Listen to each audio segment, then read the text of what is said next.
আপনারা জানেন যে গত শুক্রবার অর্থাৎ 25 তারিখে সকালে সাভার থানাধীন বিরুলিয়া ইউনিয়নের আকরান নামক একটা জায়গায় ওখানে একটা বাঁশঝাড়ের ভেতরে একটা ডেড বডি পাওয়া যায়, একটা মহিলার, মানে নগ্ন অবস্থায়। তারপরে এটার পরিচয় পাওয়া যাচ্ছিল না। তারপরে বিভিন্ন মাধ্যমে আমরা পরিচয়টা শনাক্ত করে জানা যায় যে সেই মহিলাটার নাম হলো তানিয়া। তার গ্রামের বাড়ি নারায়ণগঞ্জ জেলার 2500 থানায়।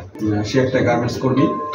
এরপরে আমরা তার পরিবারকে খবর দিই। খবর দেওয়ার পরে আমরা এটা দেখতে পাই যে তাকে শ্বাসরোধ করে হত্যা করা হয়েছে এবং গলায় অন্যায় পিছিয়ে রাখা হয়েছে এবং সমস্ত শরীরে কোনো কাপড় ছিল না, অর্থাৎ তাকে অর্ধনগ্ন করা অবস্থায় ছিল এবং তার সাথে একটা যৌন নির্যাতনের মতো দেখা যাচ্ছিল।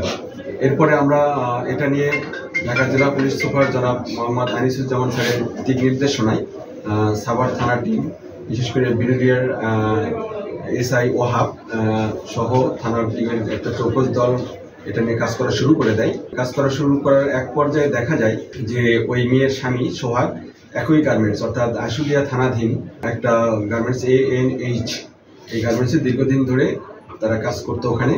তো কাজ করার ফলে তখন আমরা তার স্বামীকে আমরা সন্দেহ করি, তাকে মনিটরিংয়ের মধ্যে রাখার পরে গতকাল তাকে আমরা জিজ্ঞাসাবাদের জন্য থানায় নিয়ে আসার পরে তাকে ব্যাপক জিজ্ঞাসাবাদে সে একসময় সম্পূর্ণ এটার সাথে, হত্যার সাথে জড়িত থাকার বিষয়ে সে স্বীকার করে। তার ভাষ্য অনুযায়ী এবং আমাদের পারিপার্শ্বিক জিজ্ঞাসাবাদে এবং তদন্তে যে জিনিসটা বের হয়ে এসেছে সেটা হলো যে এই মেয়েটা এবং তানিয়া এবং সোহাগ ওই ANH গার্মেন্টসে, একই গার্মেন্টসে চাকরি করত এবং চাকরি করার সুবাদে গত বছরে তাদের মধ্যে বিবাহ বন্ধনে তারা আবদ্ধ হওয়ার পরে এবং তানিয়া সোহাগের দ্বিতীয় স্ত্রী এবং তানিয়াও দ্বিতীয় বিয়ে করেছে সোহাগকে, অর্থাৎ তার প্রথম দিকের একটা সন্তান রয়েছে 6 বছর বয়স। সে তার গ্রামের বাড়িতে থাকে 2500-এ।